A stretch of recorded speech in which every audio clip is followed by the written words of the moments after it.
Hey guys, I want to take a few minutes to talk a little bit about APA format. I've had some questions about that.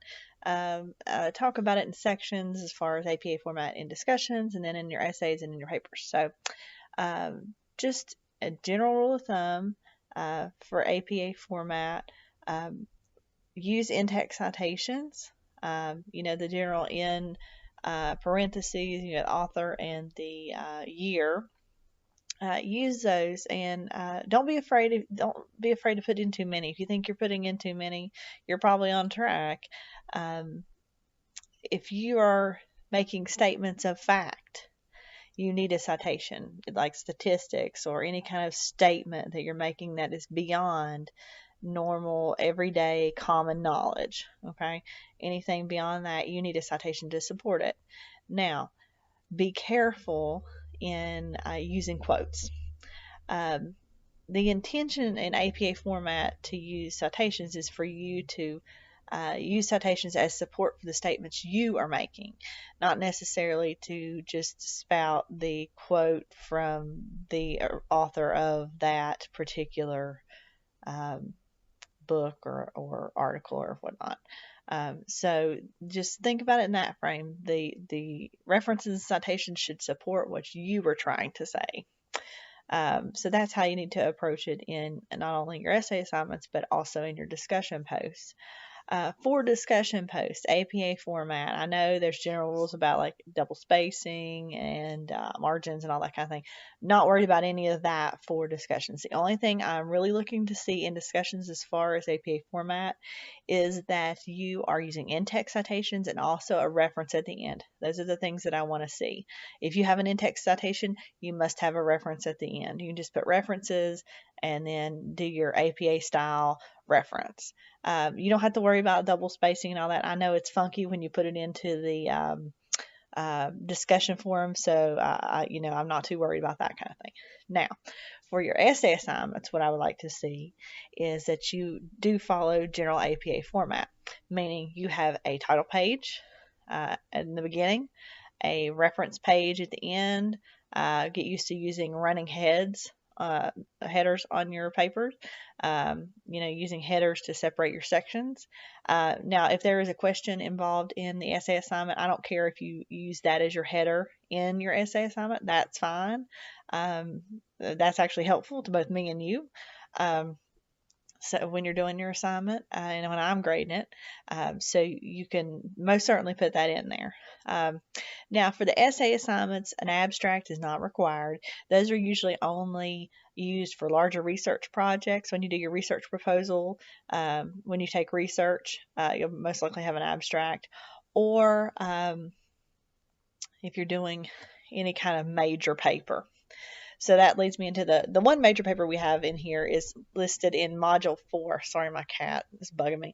In Module 4, the field of practice paper. So for that, you could use an abstract for that just to kind of, it's supposed to give you a slight overview, a condensed version of overall what you're going to address in that paper. So that would be an instance where you could use an abstract. For the most part, I think you guys are doing a great job with APA format. In the first module, I gave a lot of feedback on APA format. I didn't necessarily grade you based on your APA format because I want you guys to get used to it first. Get used to using APA format and all that. So I didn't think it was really fair to grade you on APA. Now, in the future, that will change. It will be part of your grade for your essay assignments, that you're using the proper formatting and things of that nature. And that's only going to prepare you for the following classes that you're going to have throughout your time in the program. So, because that will be a continuous theme. So if you don't have an APA manual, I encourage you to get one. It is an investment that you will not regret. I think they're like, I don't know, $20, $30, I think, in the bookstore. I think it's the 6th edition APA guide. You always also find it online. If you can't find it, let me know. I can give you a link to it. But that is definitely helpful, and it will continue to be a good resource for you in learning APA format. It gives you example papers in there. There's also examples of any different citation you can think of, like book with, note, all kinds of stuff. I mean, just all kinds of examples as far as like interviews, as far as how to cite, um, using someone's dissertation. I mean, just all kinds of things like that. Also, be careful when you're using outside sources that you are using reliable sources, meaning Wikipedia or random websites that talk about like social work, like social work professionals .org or whatever. Just it has to be a professional association to get information, like the National Association for Social Workers. They do a lot of research, and they say, so that's a credible source. um, uh, just be careful of some of those websites, because they might not be, the information contained in them might not be entirely factual.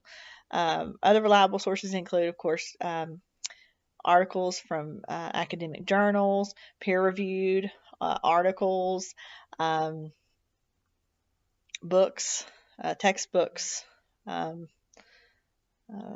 anything of that nature. So just steer clear of some of those sketchy websites, because they're not really considered um, a reliable source for APA. Okay.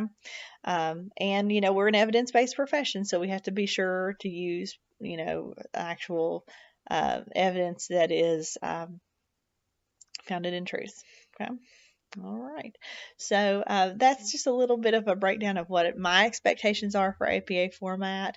If you have additional questions, please feel free to contact me anytime. I'll be happy to answer those questions as they come along. So you guys have a great day.